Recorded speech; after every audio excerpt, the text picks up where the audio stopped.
Hey there, folks. I'm Matt Hansen. And I'm John Johnson. And you're listening to Planes, Trains, and Comic Books. The podcast where we discuss favorites we've reread, both classic and new comics we want to read, and everything else in between. And here's the comic we picked this week.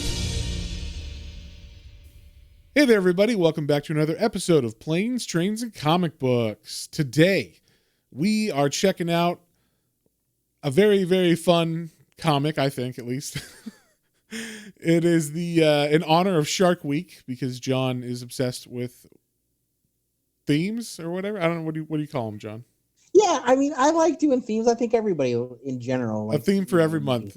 This just makes it harder for us because we have to think of something to relate the comic to every month. But we read Superboy, which is like issues 0, 9, 13 through 15, which is the first appearance and first story arc of King Shark. And we had more Shark comics to choose from. Surprisingly, we did find a couple. So yeah, and this was chosen by our patrons. So thank you, patrons, for voting. If you would like to vote on our monthly Patreon voted podcast, you can become a patron at patreon.com/planes, trains, and comic books, all one word. And you get to vote every month, and you also get a extra bonus episode. So if you have any interest in that, check that out. But yeah, this was the one that people voted on. It was against Carthago and a Aquaman story, right? That also featured King Shark. Yes.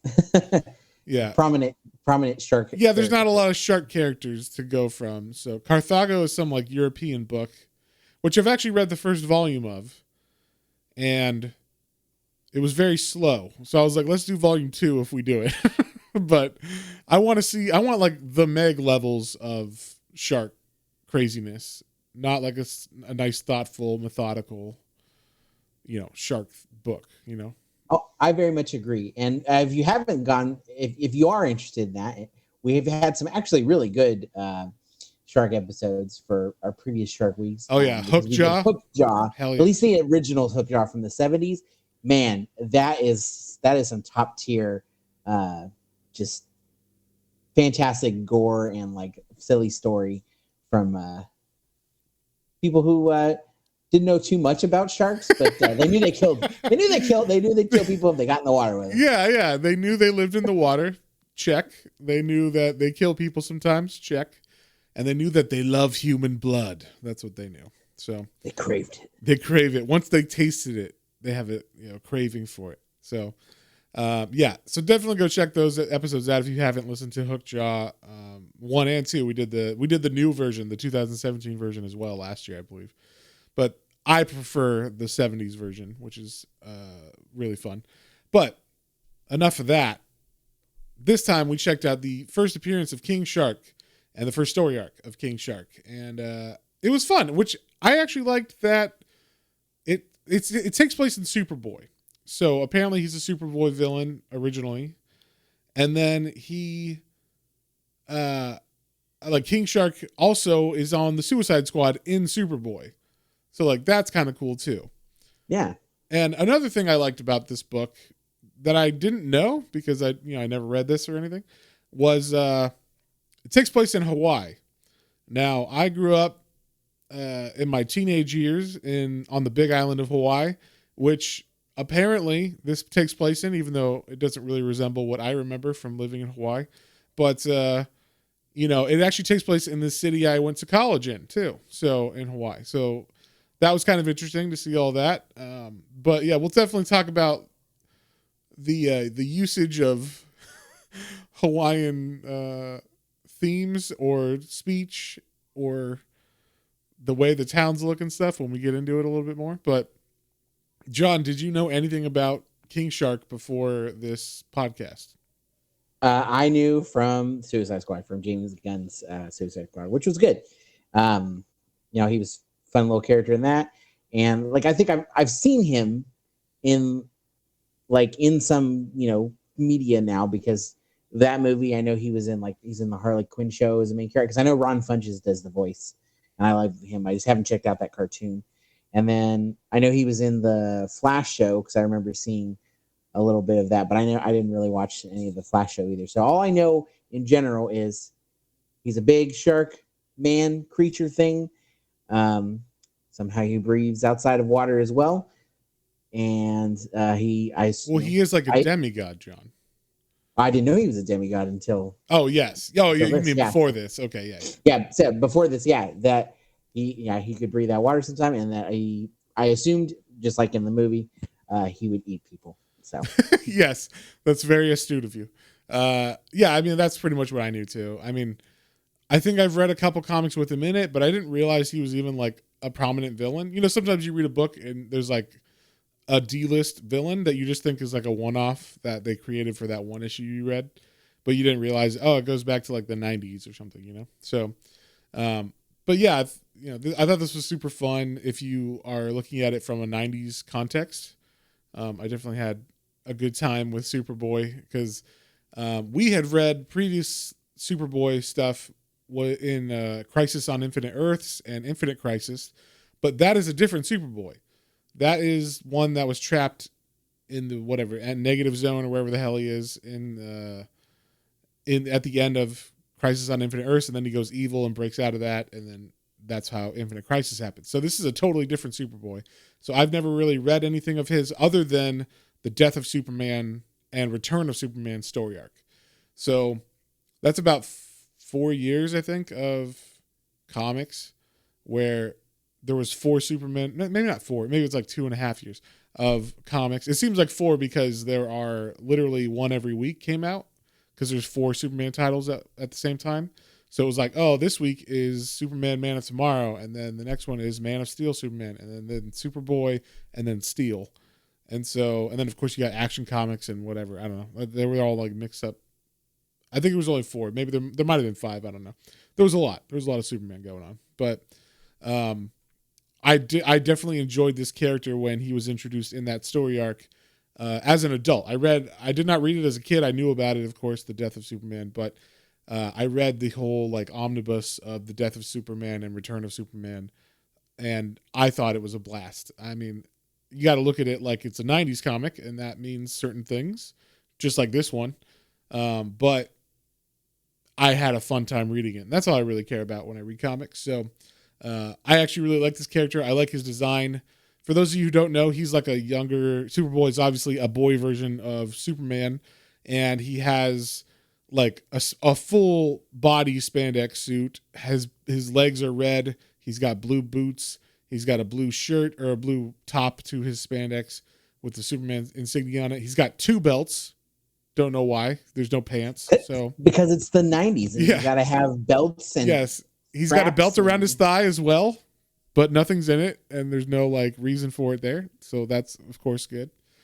And then he's got red gloves, and the best thing about him, I think, is his black leather jacket that he wears to make him look cool, which we get the origin of in this comic as well.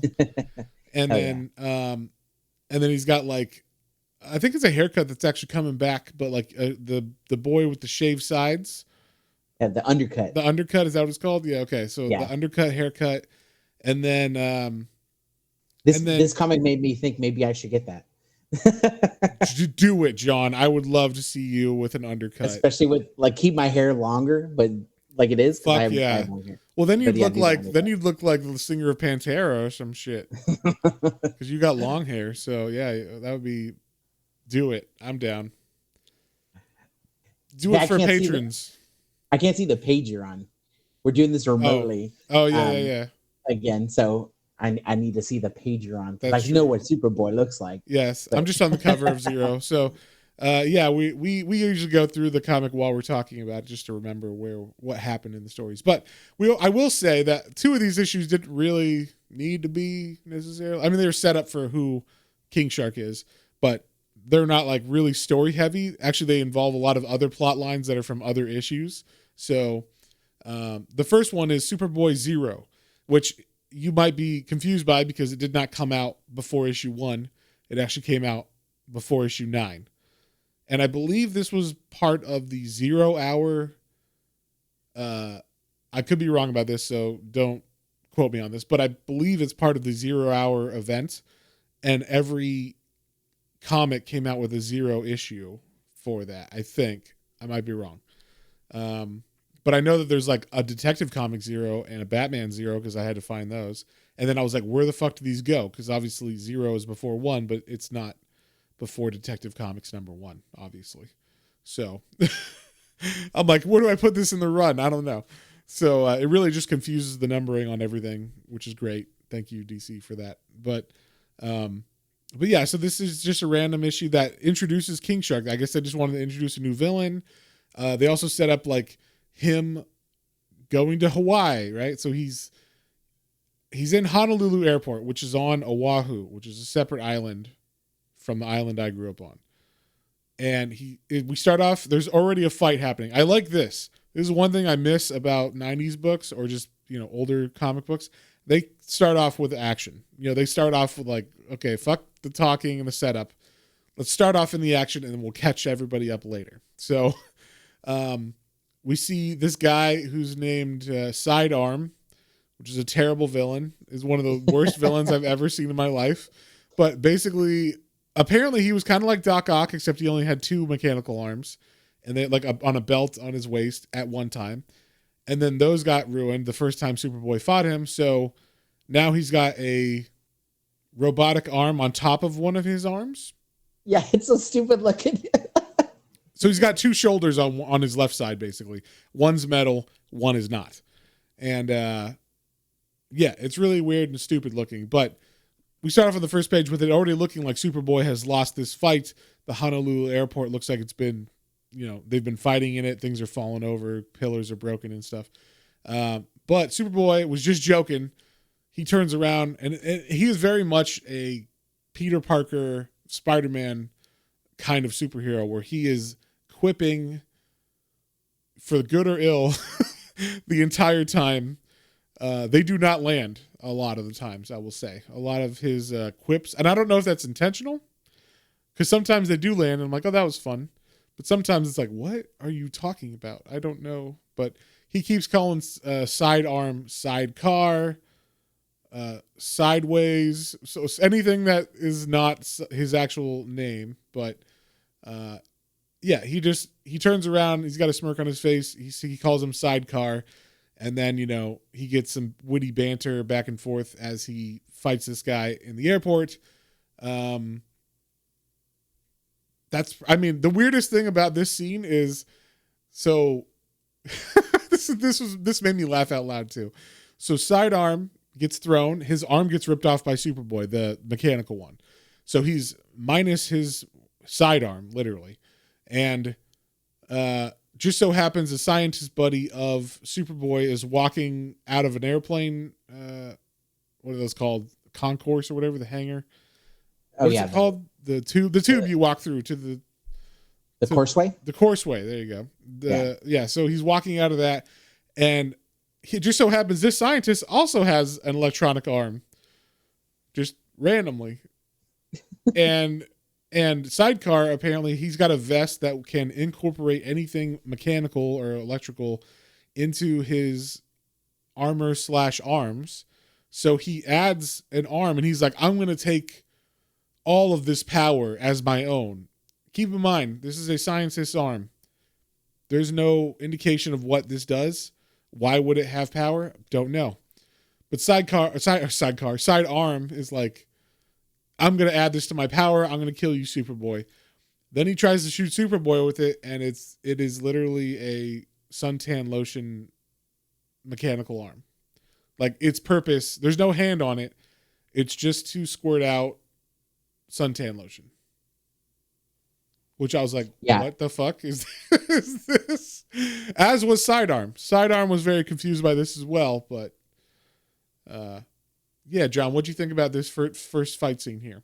Oh yeah, it was ridiculous. Like him, I like that he just like take it, like you said, and like stick it in him. He's like, okay, I've got a new, arm that I can just like plug into me. Yeah, but then it's just like for suntan lotion. It's stupid. Yeah.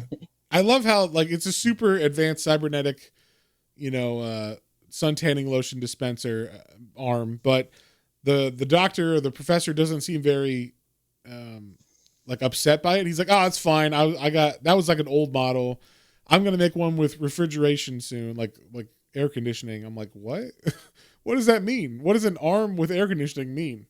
You're just walking around in the heat outside, cooling the outside, and using a lot of power to do it. I guess I don't know. It doesn't make any sense, but it seemed like Carl Kissel, who's the writer of this, or Kessel. I don't know how you say his name, but he's the creator of King Shark, and then he's the one who like came up with all this crazy shit, which is very interesting. Like I don't know where you come up with this, but I was talking to John earlier about this. This is definitely a jobber comic, like of the 90s, where it's like it's fun if you just turn your brain off. Remember, this is the 90s. You don't take it too seriously. There's some fun elements. You get to see the origin of a bad guy that's in a movie, and it's just fun times all around if you do that. Otherwise, it is not the best comic ever if you're really looking at it with eagle eyes or whatever. But he does, I don't know. I think it's fun, especially when the Suicide Squad gets in it. But the other fun thing about this is the introduction of like the Hawaiian characters and the people that live in Hawaii. And like I said, the island itself, because we meet a woman. I'll say it's a woman because she is obviously supposed to be way older than Superboy, who is 16 apparently in this book. And she is an adult who works for a news organization called Kona News or Kona TV, which doesn't make any sense because Kona is on the Big Island, but whatever. So apparently the Big Island has its own news broadcast station in Oahu, and she works for them.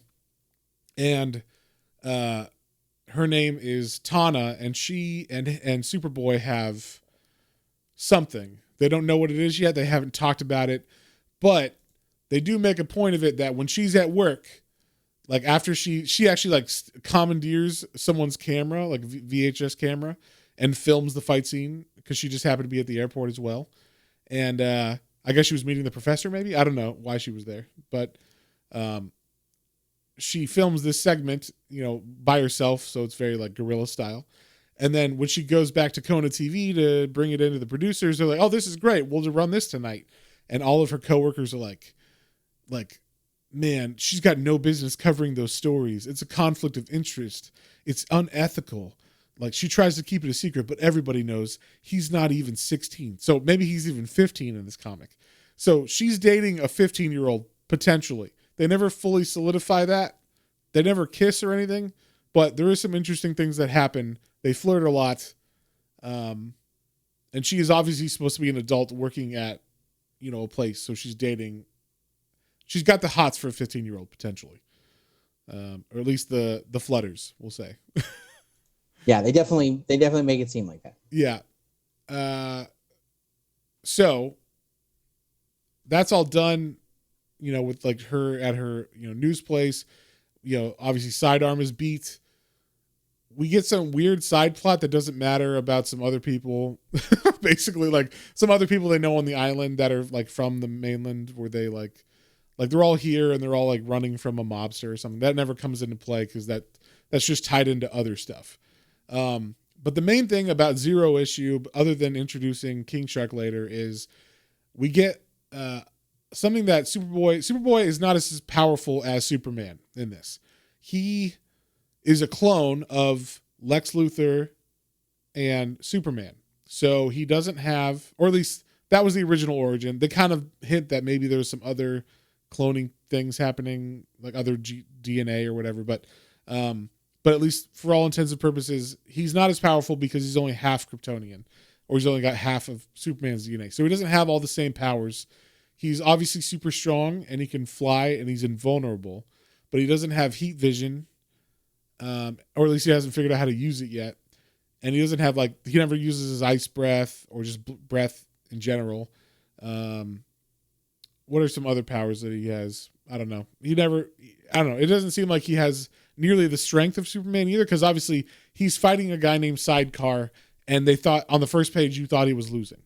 So yeah, I mean, he definitely, like, he said he was holding back, but still, like, yeah, but that just means he damaged the whole airport for funsies, I guess. for fun. Yeah, I guess he had no reason to. Like, Sidearm got shots in on him, and whether he let him do it or not, that's kind of ridiculous. Yeah, so it's weird, but whatever, we'll go with it. Like I said, 90s comics, you just go with it, you have fun reading it. And okay, so this was the thing. So we go from Oahu with Tana and his girlfriend, or Tana, his girlfriend, or lady friend that wants to be his girlfriend. And then the professor, the scientist guy from the airport, was like, I'm going to Star Labs to, that's where I'm headed. Which they make it seem like he's on Oahu because they were all in Honolulu. But then we turn the page and it's like on the Big Island. So then we cut to Star Labs on the Big Island, which is in Hilo apparently, which is where I went to college. And then we just see Superboy and Tana show up. So I guess he flew sure, Superboy flew 100 miles really quickly, which is fine. That's possible. But how did the professor get there? That's what I want to know. He just landed and got off the airplane. And he got his arm ripped off. What are you talking about? They don't know all of the where one big island, the Hawaiian Islands. Yeah. I don't know. They're 5 feet away from each other. That's how it works. But yeah, I was like, I don't know where we're at because it keeps going back to like Honolulu skyscrapers and shit. But then they're on the Big Island, so I'm like, I'm confused. There's no skyscrapers in Hilo for sure. So, yeah. But anyway, the reason why he goes to Star Labs and meets this professor is because the professor needs to give him some fancy goggles that come in handy very much in the next story arc, which is they give him the heat vision. They also give him X-ray vision. Oh yeah, that's definitely a Superman power, right? X-ray vision. So like, yeah, they give him like the powers that he didn't get. And then we also get like a breakdown of how Superboy was created in this scene, because he's like the professor's like, so exactly how did you become Superboy? And then we get like a whole breakdown of Doomsday and killing Superman and all that shit, and Lex Luthor cloning him and stuff. And then let me tell you. Yeah, exactly. And it was very like 3 pages that didn't. Oh yeah, we also get not only that origin, but we get the origin of Sidecar in him, which is like, it's the first night that he's out from the laboratory that he was created in, and he like sees Sidearm robbing an ATM, and so he fights him in that. I will say I loved this part because they kept bringing up like 90s shit. They kept saying like, oh, this is real X-Files stuff. And like, like they really, really were like quoting things from like the 90s. And also the way they talk. A lot of stuff is fresh. That's what Superboy says a lot about things that are cool. He's like, oh man, that's a fresh car. Hell yeah. So I thought that was funny. A lot of stuff like that in this. Which just, it's nostalgic for me. I can see if you didn't grow up in the 90s, you're like, what the fuck are they talking about? But, yeah, you just got to go with it, like I said. So we do see him, and this is why we have the rivalry of Sidearm and him. And this is when Sidearm had like the 2 Doc Ock tentacles as part of his costume instead of just the one weird double arm that he has in the original fight scene we saw him in. He's got arms on his side. How about that? Hence sidearm. Yes. Literally. So yeah, I mean, Superboy has a hard time with him, but then I don't remember how. I guess he just like, oh, that's right. Okay, so we get the only power that's different from Superman's. It's called tactile telekinesis. Now, John, I had no idea what the fuck this was talking about. No, I went and looked it up because I was like, I was like, tactile. Okay, touching. Telekinesis with your brain. Okay, so maybe he can touch something and then get its power, but I still I was like, that I don't understand.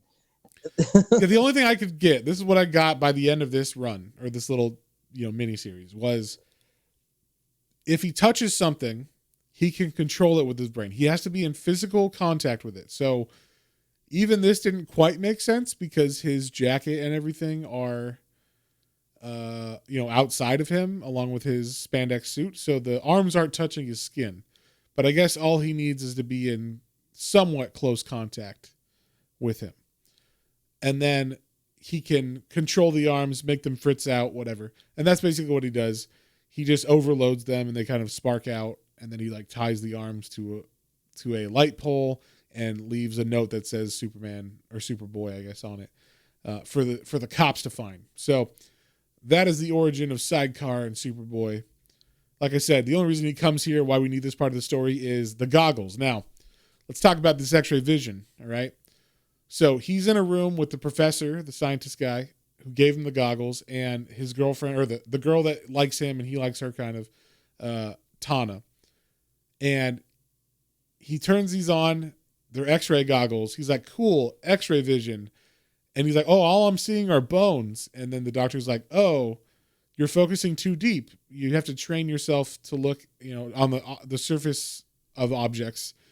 So then he's like, oh, I see. And he's looking directly at his girlfriend. And she's like, oh, my God. And she covers up because he can see her. She tries to cover up, but he's already seen everything. He's already seen everything. Basically, that's what it is. Like, and then that's an ongoing gag. Superboy is a creep. Like, everywhere he goes, he is looking at naked people. It's something he likes. And then, so like, that's the big, like, okay, that's a funny thing. He gets his goggles. That's the setup. And then the last page of the Zero issue is the setup for King Shark. We see on Kulani Prison, there is, which says it's on the east side of Hawaii, which I'm assuming is the Big Island, because that's the official name of the Big Island is Hawaii. Which I don't remember there being a prison there, but I could be wrong. There's a prison in there. There's like a cave. I guess there's like a part that's underwater where they keep King Shark, whose name is Nanaue. John read this wrong when he read it, I will say, because and I agree with you, John. The lettering is a little confusing. If you don't recognize Hawaiian lettering very, if you're not familiar with the way they write their words with vowels and stuff, and there's a lot of vowels, or not vowels. What are they called? Yeah, vowels, right? Yeah. Yes. I'm sorry. I'm like English brain fart. Yes, there are a lot of vowels in there. So lots of vowels next to each other that don't normally go next to each other in like English words. So he thought it was Nanalie, and like the U is an L and an I. So yeah, it was like, no, dude, that's completely wrong. But I do see where you see that, because I also had a hard time reading some of the words that were in this. So whoever lettered this, I think it was the digital lettering, because it says it's by like some like program. It's like by Comic Craft or something. So I think this is like early digital lettering, which is why it's not very clear sometimes. But we see that some bad organization, some evil organization blows up a side of this prison where the water is, I guess where they're keeping Nanue, and their name is the Silicon Dragons, which is the lamest name for a crime syndicate I've ever heard in my life. What are you talking about? Yeah. But what I do like is they break King Shark out and they're like, finally, come on out. We're your new employers. Like, we freed you, Nanue, or Naanue, or Nananue. Sorry. It's, like I said, I'm trying to read it, and it's like the L, I want to say L-I as well. So, but yeah, so King Shark's Hawaiian name is Nanaue. So, they call him that all the time in this. We're just going to call him King Shark, just make it easier. But, so King Shark sees the two people that are like, we freed you. We're your new employers. And King Shark's like, fuck that. And he just bites them and murders them immediately. And he's like, now I'm free. And we don't get a full, this is technically a cameo of King Shark, because we don't see his body. We just see like a silhouette, an eyeball, his teeth smiling with blood. So yeah, it's like a teaser for the next issue, which is issue 9 of Superboy. And on the cover, we see a full King Shark in all his wrestler leotard glory, because that's what he wears. He wears like a leotard, a black leotard, basically. That's like a wrestler, like a strong man from the 1900s, early 1900s. And and he's got a giant fin on his back, which looks different than he's much more muscular than the one that's in the Suicide Squad movie, and he's got a giant fin like from his head to the middle of his back, and he's also got like claws and shit and like webbed fingers. So a little bit. I think the one from the Suicide Squad movie looks more like a shark, less monster, and this one's more monster, less shark kind of thing. But this one starts off with the origin of King Shark as well. So we see that in the legends of Hawaii, there is a place called Waipio Valley, which is a real place. It is the place that the end of Waterworld is filmed. So it's like a really black beach. It's a very beautiful valley. That is very well. I don't know if it's hard to get to now. I think they've like paved a road down to it, but you used to have to have 4-wheel drive to get down to it when I lived there. So it was very like secluded. Not a lot of people went there very often. It'd be a nice place to visit for sure. But this is where King Shark hangs out, and this is like, I guess this is like Nanaue Senior. This is like the dad of Nanaue or something. Either that, or maybe I'm wrong. His dad is up in wherever he's the king of, or he's the actual shark god, and then he has relations with a woman, and that's how Nanaue is born, and then Nanaue stalks Waipio Valley or something. So, but we see people go to the beach. Nanaue comes out from the reeds because he's, I guess, like he said, walk on land, and he's like, "Hey, don't go out there. There's a shark." And the people are like, "Screw you. You don't know what you're talking about. We're going to go have fun." And then it turns out that the man who warned them was King Shark, and then King Shark kills them. And then, yeah. So that's pretty much it. We see his mom also like floating with the sharks, and like the sharks are all around her, like they're worshiping her kind of thing. So it's kind of an interesting legend. But yeah, I don't know. It's kind of was this very clear to you, John? Did you understand exactly what was going on in this? No, I at first because I wasn't sure, especially with the name. I was like, wait a minute. So is that like the son? Like King Shark is the son of somebody? Of Nanaue, and I guess and I guess that he technically is the son, because now we also see that we find out that he's the son of a shark god and some woman. We don't know her name. Yeah, a local. A local woman. Yeah, it's like Zeus, just going, I pick you. You're you and we're gonna have a good time tonight. Yes. And it's horrible. And so then King Shark is born, and I didn't realize that he was like a demigod. He's like Hercules, kind of, basically. Yeah, his dad's a god and his mom's a human, and just like Hercules, in fact. But Hercules looks human, and I guess because his dad was a shark, King Shark looks like a shark. Yeah, but we go from that nice Hawaiian myth, that they're talking about the origin of King Shark, and we cut to, as we turn the page, Superboy flying over a beach in Hilo on the Big Island that doesn't look anything like Hilo, but it's there, whatever. And this is interesting. He's flying. He's saying, "Yes, I'm so glad I came to Hilo for the weekend," because he is flying over a volleyball tournament with all women. And for some reason, okay, we can see he's got his goggles on, so he's looking at them nude. But for some reason, the artist also drew them nude for us, the audience, which I appreciate from a 90s comic. What about you, John? Did you appreciate this page? Oh, yeah. No, I mean, like, I don't know why everybody's nude at the beach, basically. Yeah, I thought it was a nude beach at first. I'm like, there's not many of those there. But then I realized, no, they're doing it because he's saying yes, like because he's flying over a bunch of girls playing volleyball, and so he can see them naked. And he's like, I am so glad I came to Hilo. And then, but for us, so we understand what he's talking about. There's like a layer. The artist was like, you know what? I'm not going to draw close. I'm just going to make it like, oh yeah, you guys can see that they are naked as well. All we're saying is Superboy's canceled. Yes. Basically, Superboy is a creep. He's a peeping Tom. And he's creeping on ladies. Which I get, because as far as him being a teenager, but then it also is weird too, because we said like she's older. She's like 20-ish, and he's like maybe 16. They say younger than 15. So. Okay. Yeah. Or younger than 16. So. Yeah. So yeah, okay, turning 16. We'll say that. To be fair, he's got a very muscular body.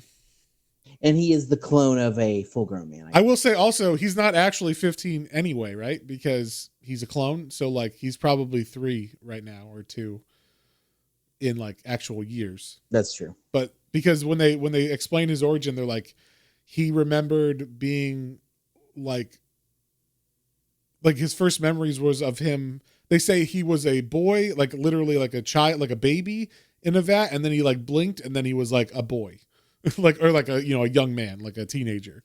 So like in a span of a week, he was a teenager. So I assume he's not actually this age. He's only like 1 or 2 or something, which makes it even weirder.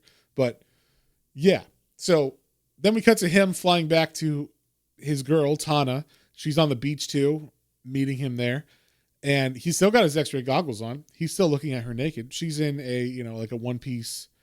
It's got a thong, but it's like a one-piece bathing suit or something.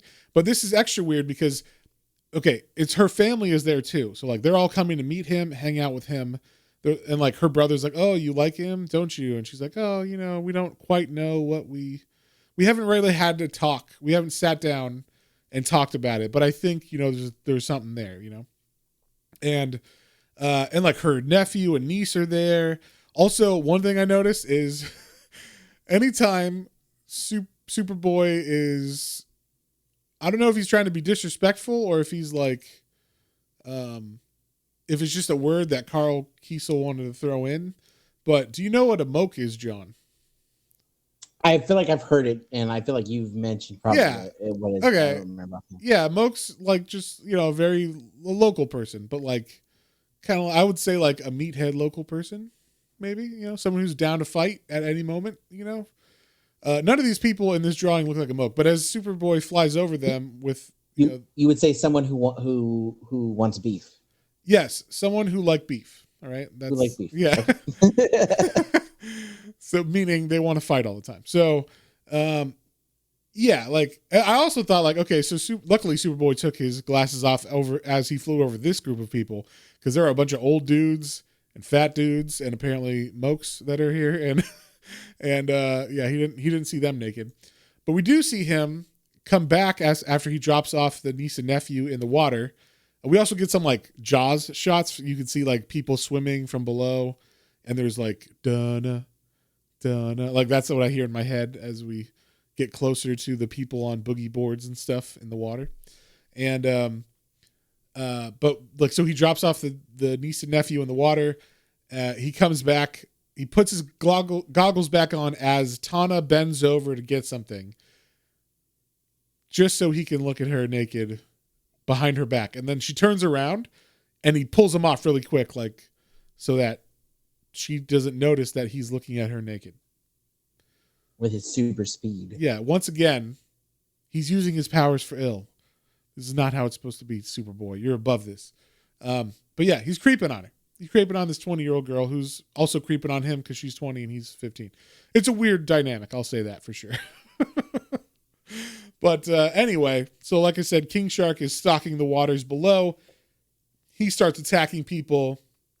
So, of course, everybody runs out to save the kids, like from her family. But Superboy, is there first. He saves the kids. And did he get bit or he gets scratched, right? Like something grabs him from the deep.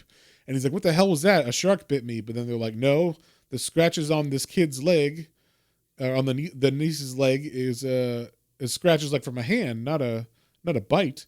And so we also get introduced to a character that I guess had been introduced before, but he's like the local, he's the 5-0, we'll call him because it's Hawaii, right? So he's 5-0, meaning police. And his name, what's his name again? What is Mokane? Mohane or I think it's Mokane. Or no, it's Makoa. I'm sorry. Makoa.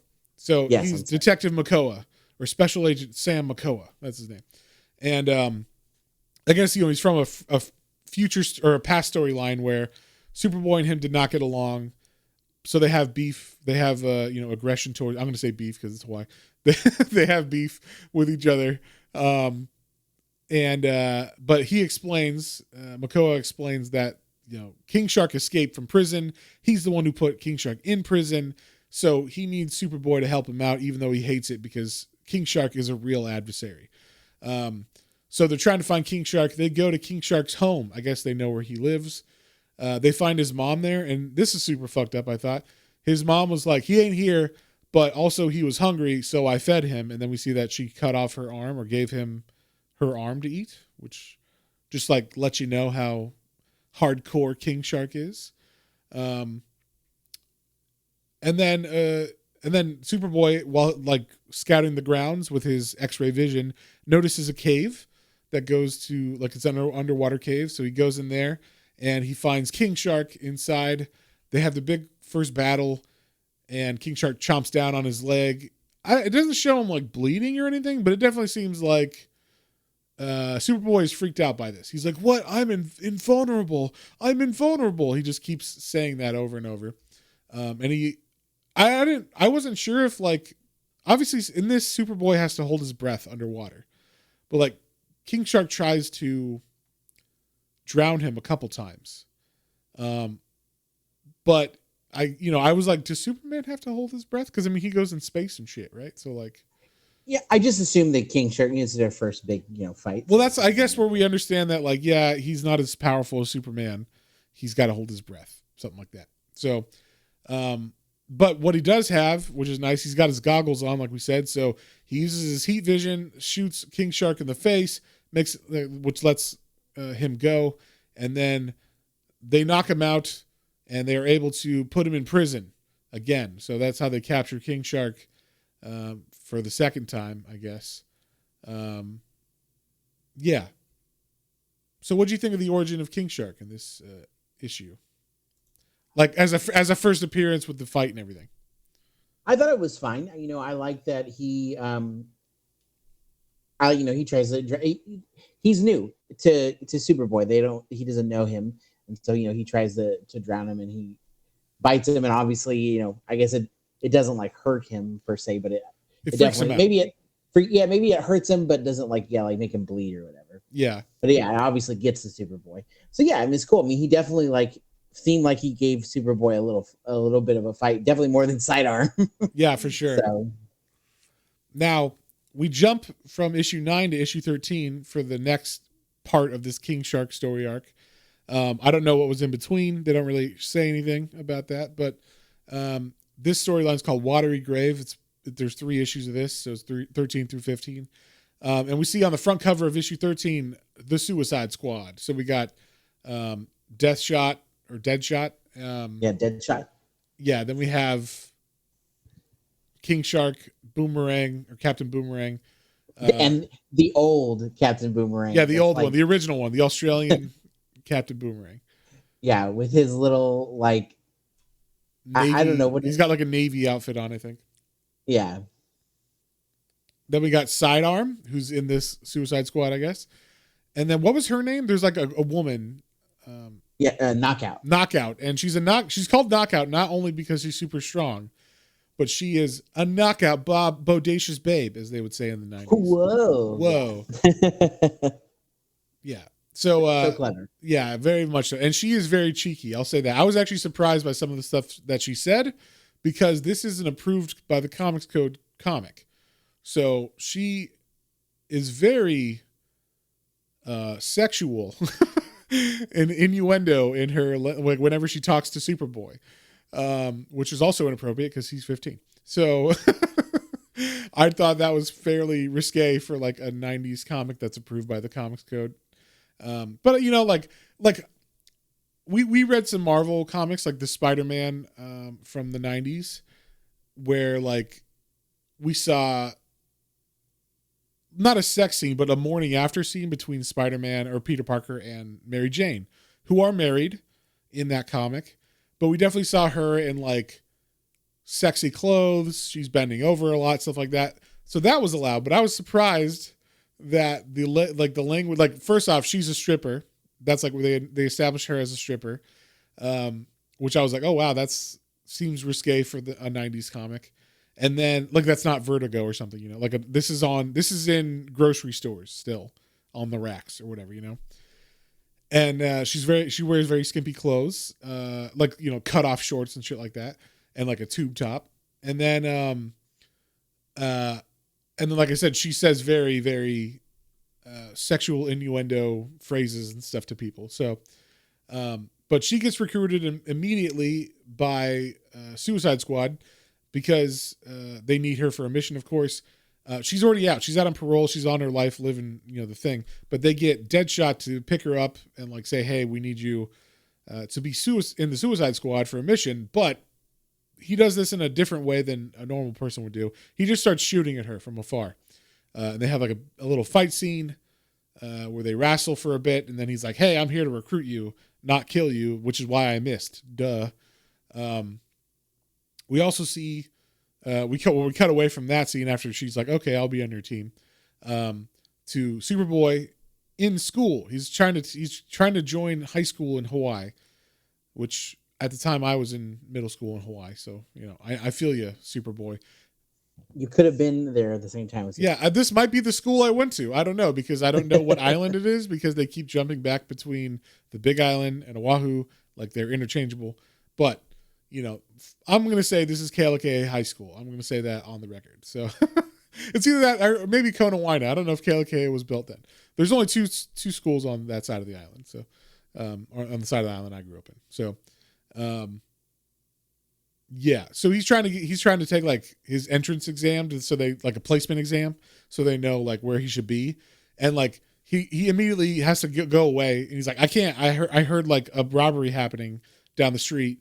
And the guy's like, well, you can't, if you leave the test, I have to grade it as it is. So, either you want to go to high school or you want to save people's lives and be a hero. And Superboy, of course, is like, I want to be a hero. So he interrupts Captain Boomerang, who's robbing a bank. Now, this is, like we said, the Australian Captain Boomerang. So he's got the craziest accent I've ever read in like a 90s comic, I think. Where he like they say things like might, like MYTE to say mate, like just so you say it like, hey, listen up, mate. Like you have to say it like that in your head. I was like, wow, this is like if you didn't understand any of this shit, like if you were just not familiar with Australian speaking, you'd be like, I don't know what that word means. Yeah. Yeah, but basically, he stops the bank robbery of. Actually, no. There were other people robbing a bank from the, what are they named? Not Silicon Dragons. Is that what they're called? Yeah, Silicon Dragons. So the Silicon Dragons are robbing a bank, and it just so happens Captain Boomerang, either he was going to rob the bank too, and he showed up late. And so, like, it looked like he was robbing it, and that's why Superboy came. But it turned out he was actually helping stop the robbery at that time because he was trying to rob them or something. So it was like he somehow got off making it look like he was out of there or whatever, like he was not a bad guy, but he had a floppy disk. Yeah, of course, a floppy disk. Yeah, but it was one of those 3-inch ones, so it wasn't even floppy. It was a newer one. Well, no, those were called floppies too. I know they're called them, but I mean they're not floppy. That's all I was saying. They're not the 5-inch ones or whatever. With all of their 1.44 megabytes of data. Yes, exactly. I love that in the 90s, not this specific, or 512 kilobytes. Some of them were that as well. I love that there are so many villains that we're going to take down the world with all the data on this floppy disk. Yes. Don't even get me started on zip drives. Anyway, we see that, this is a couple issues after issue 9 where Tana was, debating whether she should go out with Superboy or not. So we see that Tana and Superboy are going out. They're making out. They actually do kiss. I was wrong. They do kiss in this one. And it seems like they're having a gay old time, just making out on the beach, hanging out in Hawaii. And she's like, she's like a journalist. So she's like, how come how was your school day? Which is weird to say to someone and that someone that you're dating. And he's like, oh, school. Right. Well, like there was a bank robbery and I had to leave. And she's like, but you made it into school, right? And he's like, totally. We'll talk about that later. And so he's like, I got to go do some shit. So he goes to meet with, the detective, what's his name again? Makoa? Makoa, yeah. Yeah. I'm going to say it's that. Yeah, Makoa. Detective Sam Makoa. And so I guess the detective was like, I got to, meet me here at this place because we got to talk about something. So Superboy's like, okay, I'm intrigued. So he goes to meet with the detective, and then they go to this ship in the middle of the ocean. And when they get on the ship, we see the Suicide Squad is there. But this is not the Suicide Squad we're used to seeing. Once again, it is Deadshot, who we're used to seeing in the Suicide Squad. But it's got Captain Boomerang, Sidearm, and what's her name again? Knockout. But I do like we get to see Amanda Waller. Yeah, so Amanda Waller, of course, shows up because everybody's like, oh, it's Superboy. And they start to like go at him. This is where we see Knockout starting to get fresh with Superboy. She picks him up like she's going to crush him, but she like squeezes him into her. And then like she's saying like, I got a crush on you. Come on. You're playing hard to get, that kind of shit. And so like, there's definitely some interesting play back and forth with words between her and him that probably not allowed nowadays because he is 15 in high school, or at least trying to get into high school. But yeah, we see Amanda Waller show up and she's like, okay, quit it out, you guys. We're here for one thing and one thing only. We need to destroy a base down in the middle of like the Pacific Ocean on the bottom. And, we need you guys. It's a Silicon Dragon base. We need you to take him out. And in order to do that, we got a guy that'll help us out.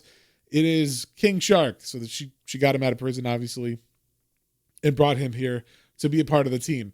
Now, she does put a belt on him that will explode if he tries to remove it or if he does something against Makoa's orders, Detective Makoa, who's like in charge of King Shark.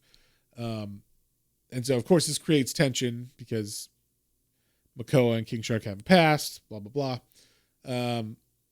But yeah, so this is such a weird, I did not understand what happened initially, but basically what they do in order, because the base is right below the ship. So the ship is on the top of the ocean, then thousands of feet down, there's a base. And that base is reading everything on top of them with radar or sonar or whatever. And so it knows there's a ship above them. So in order to make it look like a ship just exploded and there's nothing to see here, you don't need to bother with it. Like Amanda Waller leaves the ship and she blows the place up with a helicopter, and then it sinks. And then part of that wreckage that sinks is the little submarine that the Suicide Squad is going down with. And that's just to confuse the Silicon Dragons to think, oh, that's just debris.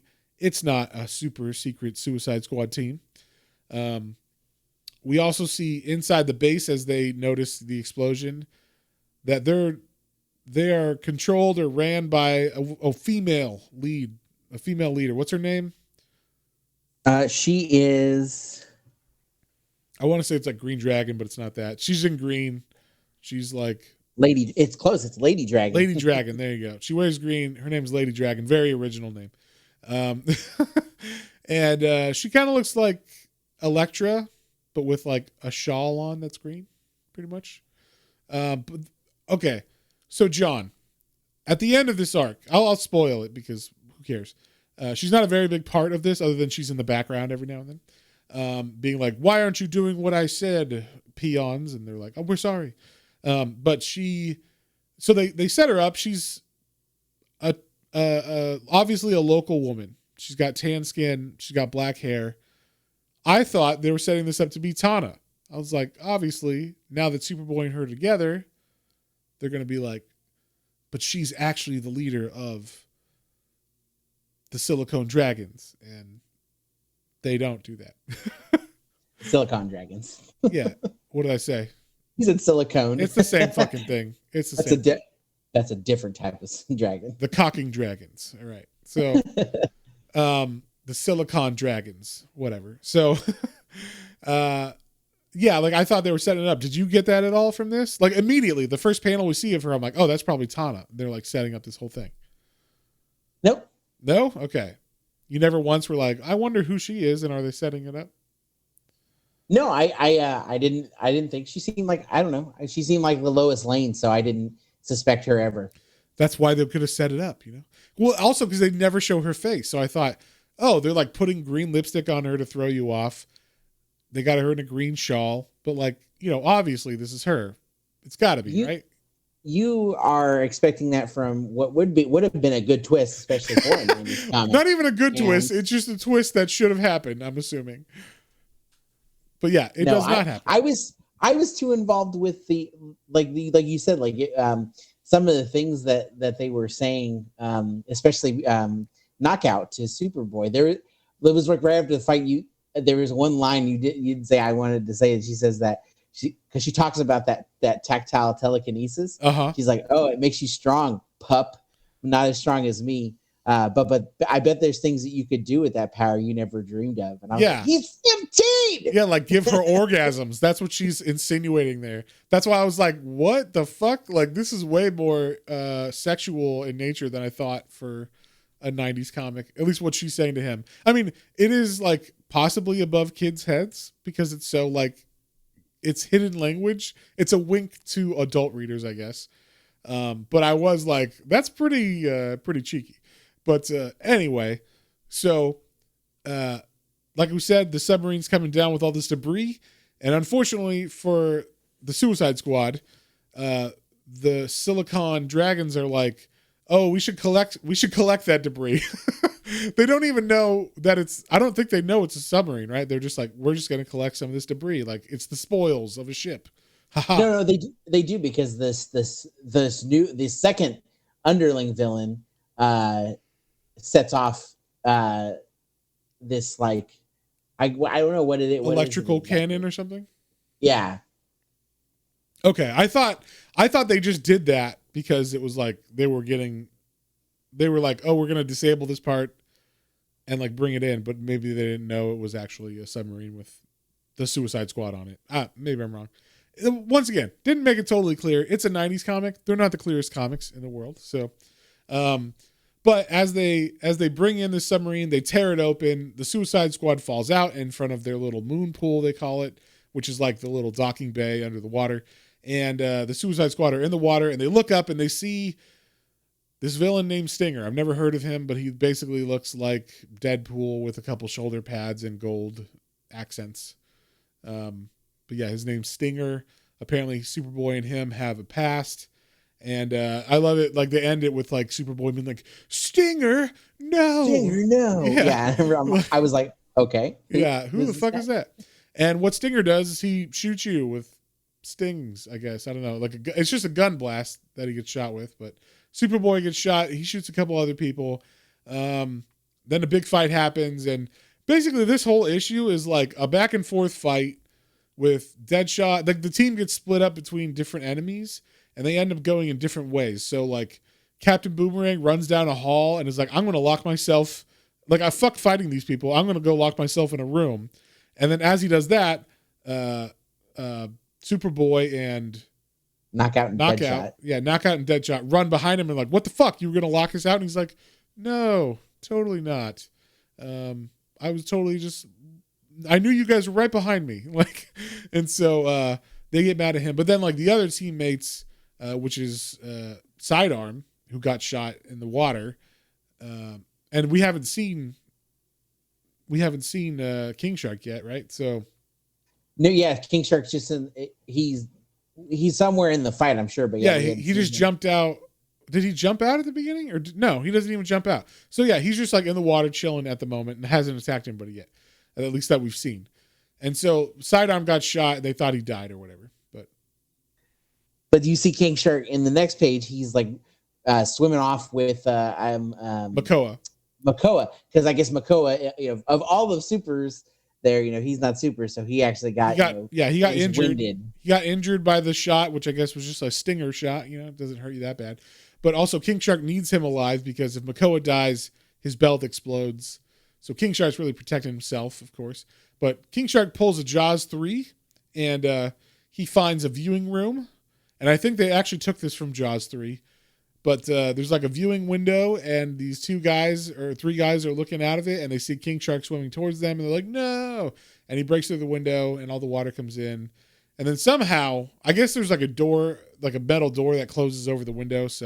But King Shark is able to kill a bunch of the people. He takes a couple bites out of them, which I thought was fun. And I always wanted to see King Shark do a little bit more damage. I mean, I felt like they could have gone a little bit more violent, but maybe not. it is a comic rated or comic code authority rated comic. Well, he at least gets one good, like, and this is the reason. This next little scene is the next reason I was like, okay, I like, I'm down with King Shark. I in this, like, I definitely would like to see more, because I guess Sidearm is like, he's like, well, fuck this, like, I don't want to. Yeah, I'm out of here. You guys left me to die, so fuck you. I'm gonna kill you, Makoa, and also, like, I'm gonna hold King Shark ransom, or not ransom, but like, if I kill you, King Shark will blow up or whatever. So I'll have that, like, kind of ace up my sleeve. And so he's like got Makoa by his tentacle arms, or wrapped with his tentacle arms, and then we see come from behind, King Shark comes up and stabs Sidearm with, like, just punches through his back. I'm assuming, I want to say, I wish he kind of like did a Predator and pulled the spine out and everything. Yes, I agree. I wish it would have been, like, his hand's super bloody. Yeah. So that is cool. Like, you could tell, like, he obviously, like, reached into him. But yeah, it would have been nice to him pull out, like, a spine, or he tickled his insides for sure. Or see his hand, like, just start to go through him or something. Yeah, there's no, like, killing blow shot that we see, but we just see, like, the silhouette, and then we hear schlunk, and then we see, like, a bloody hand as Sidearm falls down dead. So yeah, like, we have the team split up now in two different areas. Each one's struggling with their, what's going on. It's kind of like the normal stuff, like, oh, the room's filling up with water, we have to open this door. How will we open this door? Oh, good, Superboy uses his telekinesis and his x-ray vision to break the lock on this door hatch or whatever, and then he's able to close it, and oh, good, yay.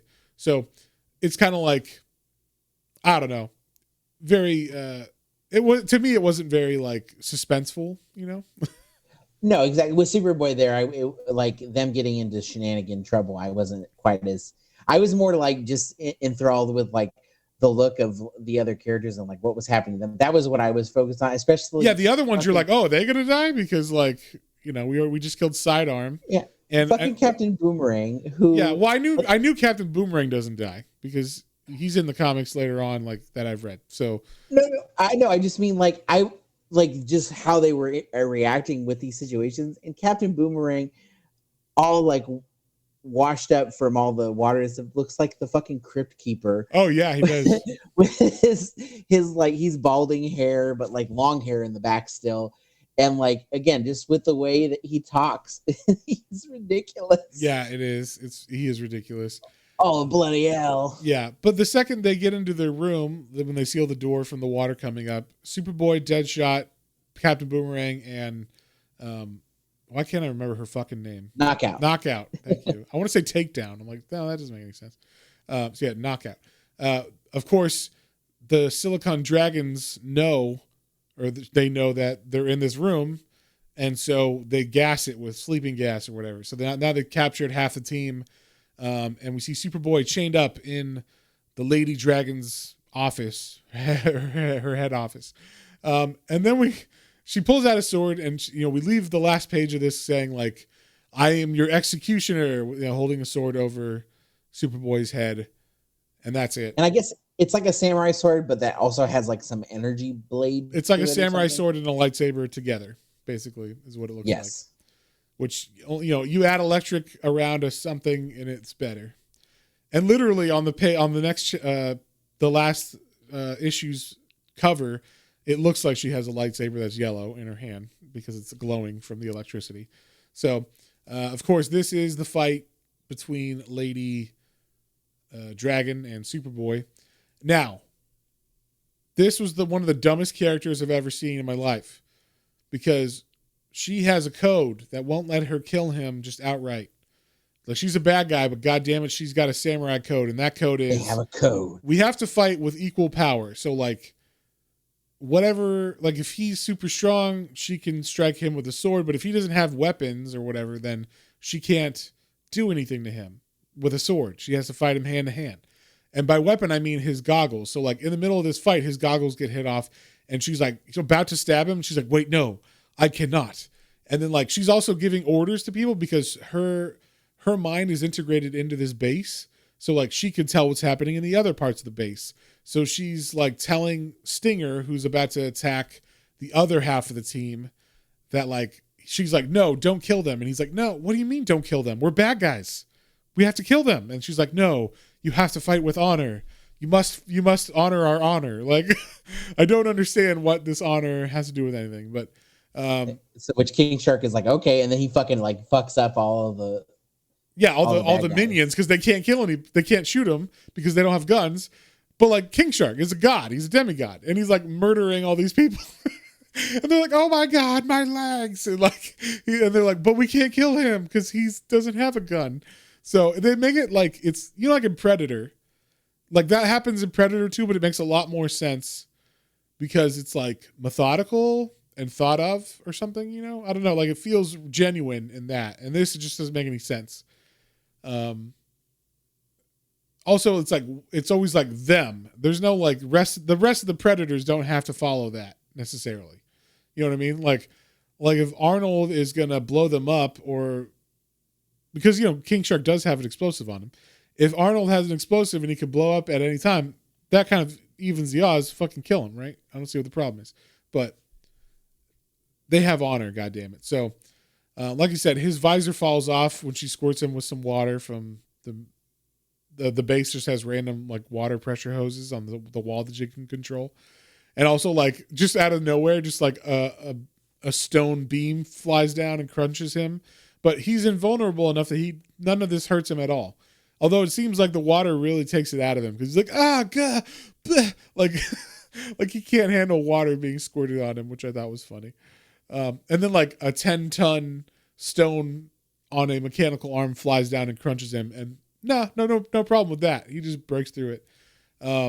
So because, you know, she can't kill him because he's disarmed or whatever, like they kind of, everybody fails at taking on the Suicide Squad, and it turns out that they win.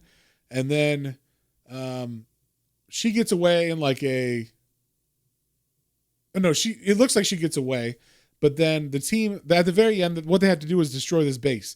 But Detective Makoa finds out that like there had to have been, he figures out like just through sleuthing, there had to have been a mole on the team because like, how did they know that they were above them? You know, this was a perfect plan of destroying the battleship above them so they could float down in the debris and have a surprise attack. But so he knows this, you know, there had to have been a mole. So he's fighting Stinger, and Stinger, who's mad that he doesn't get to kill anybody, is basically like, all right, I'll fucking tell you. But like, you know, he's messing around saying like, well, you get 3 guesses, that kind of thing, because he is evil. And obviously, but like, he's like, I'll tell you, I don't care. She's annoying me because she won't let me kill anybody. And then as he says that, out of fucking nowhere, because she dove into what I thought was an escape pod, but apparently it was just like an opening in the ship that sealed up after her because she can control it. She appears out of nowhere in the middle of like the heart of this base underwater, and she's like, "How dare you betray me, Stinger?"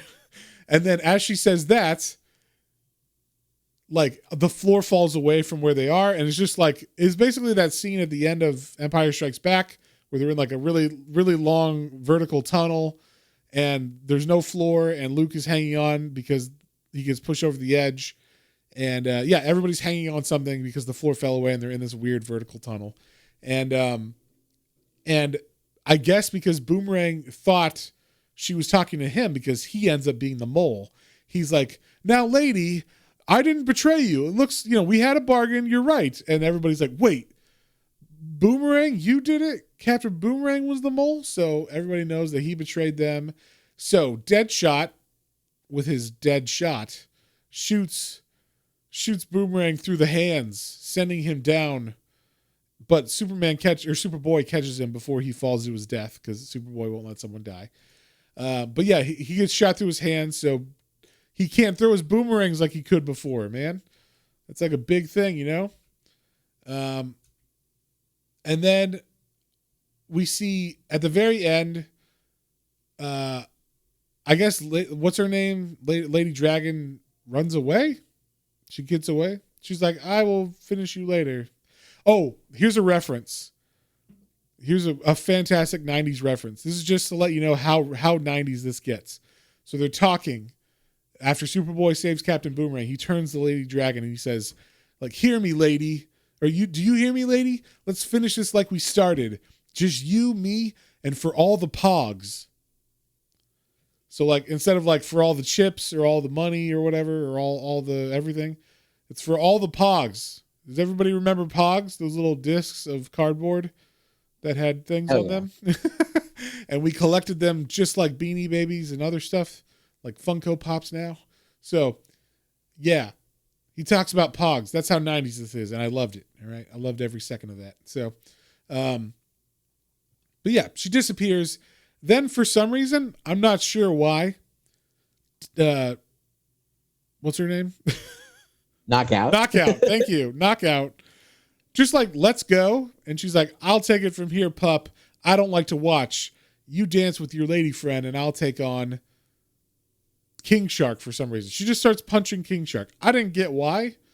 It wasn't like there was a reason for her to punch him, but she starts taking him on, and then she rips off his belt as Lady Dragon disappears from the ship, I guess, teleports out or whatever.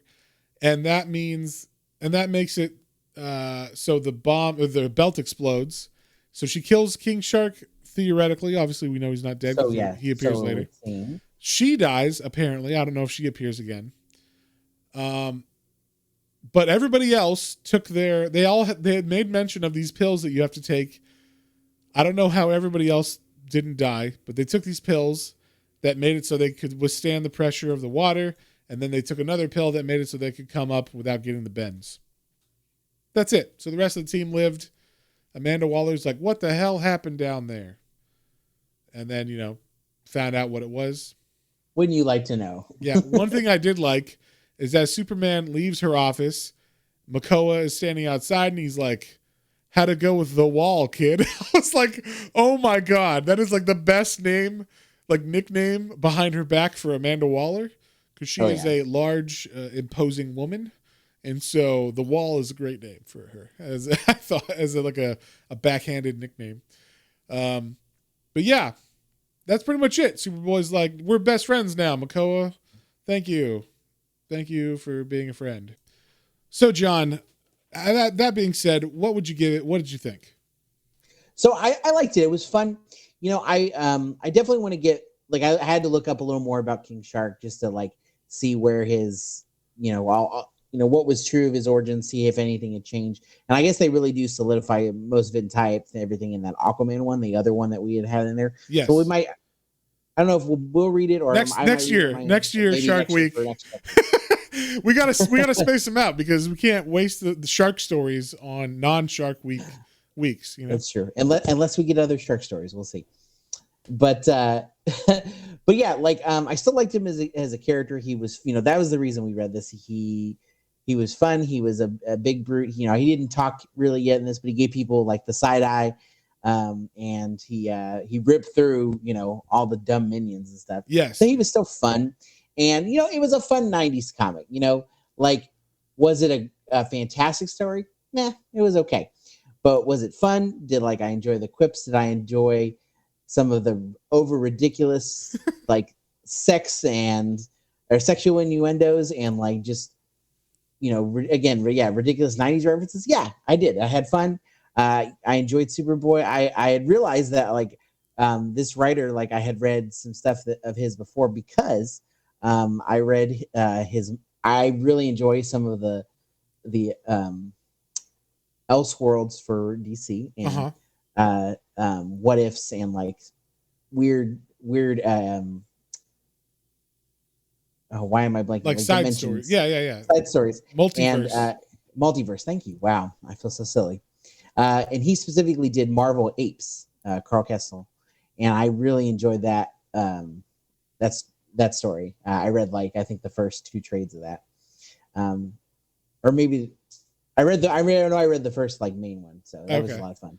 Nice. So yeah, so it was cool to see the creation of this character, see where he evolved. It was fun to read a Superboy because I remember seeing this character, and I probably read some little stories in the 90s, but I don't distinctly remember much about it. So it was cool visiting him. I always liked his look. I thought it was fun with his leather jacket and his weird goggles. So yeah, it was a fun story. I enjoyed it enough. Like I said, it was easy enough to pick up and just be like, oh, okay, that was cool. So yeah, not the best, but fun. The art was pretty good. It was, pretty serviceable throughout the whole thing. There's, maybe right at the beginning there was a little issue number 9 threw me off. That one had weird art compared to the other ones. Yeah, but all the main art with was it Tom Grummett? Grummett, yeah. Yeah, his stuff is definitely really solid. And I guess they're both technically the creators of Superboy and King Shark. So not Superboy, are they?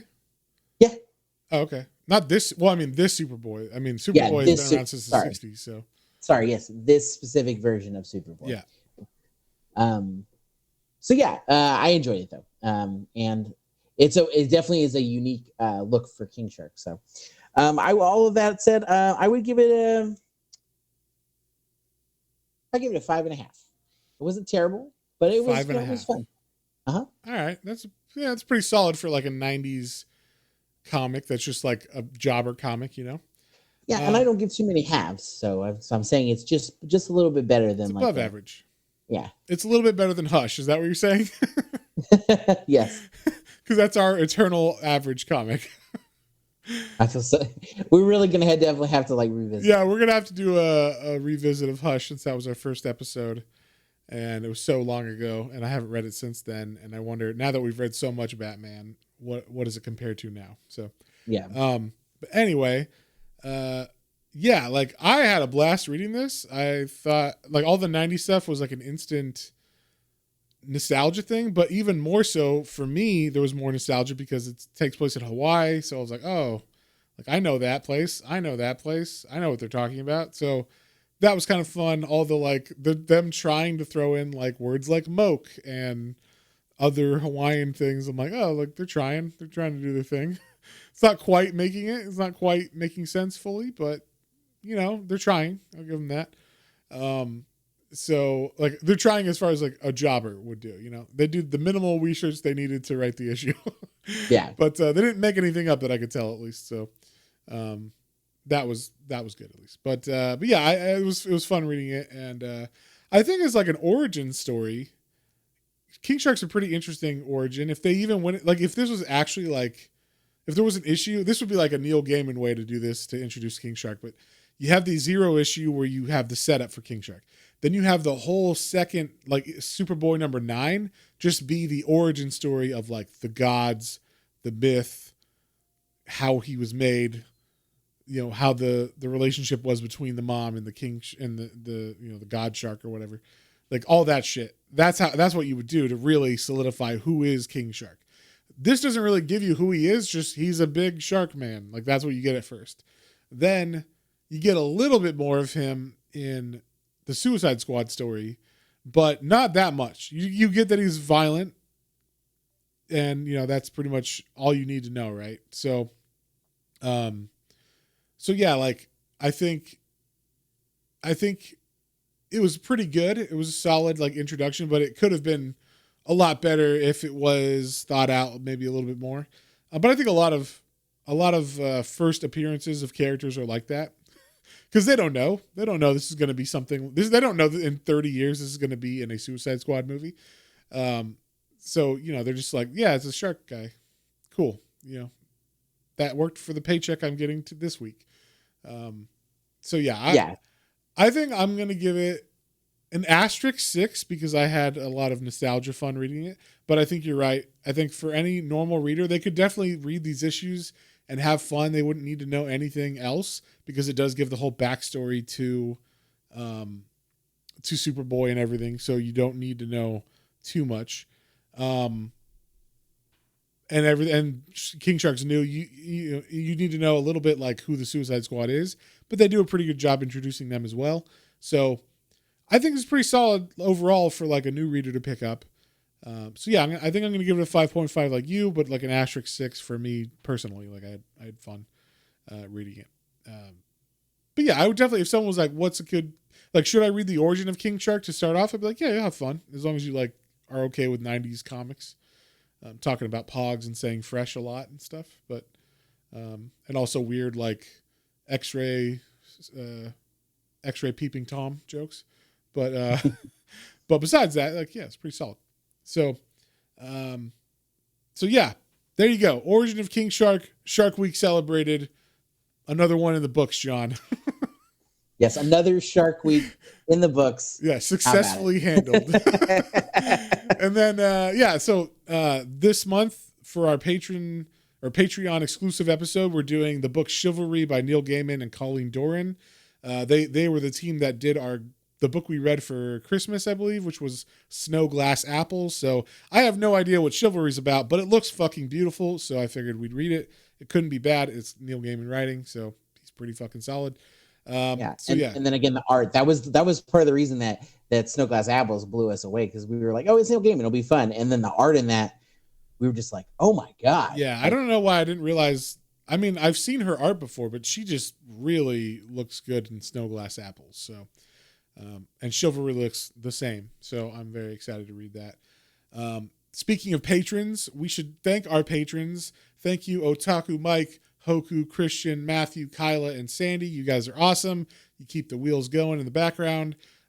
Speaking of wheels in the background, we are taking a break for next month, except the Patreon episode. So if you want to listen to Planes, Trains, and Comic Books next month, the only way you're going to hear it is if you're a patron. So if you feel like doing that and you want to support us, go to patreon.com/Planes, Trains, and Comic Books and sign up for any tier. You'll get the exclusive episode that way. Also, I have a Hellblazer podcast going on where I'm reading every issue of Hellblazer. So if that's any interest to you, it's been a fun time. We're in the middle of the Garth Ennis run right now, or actually going towards the end of it, and it has been fantastic. I'm loving it. It's been really nice getting to know a lot of the patrons that way and seeing their enjoyment from the readings of Hellblazer. So if that is any interest, like I said, go to patreon.com/Planes, Trains, and Comic Books, all one word. And unless there's anything else, John, I think we're good to go. No, I think I guess we'll see him on the next one. On the next one. Bye.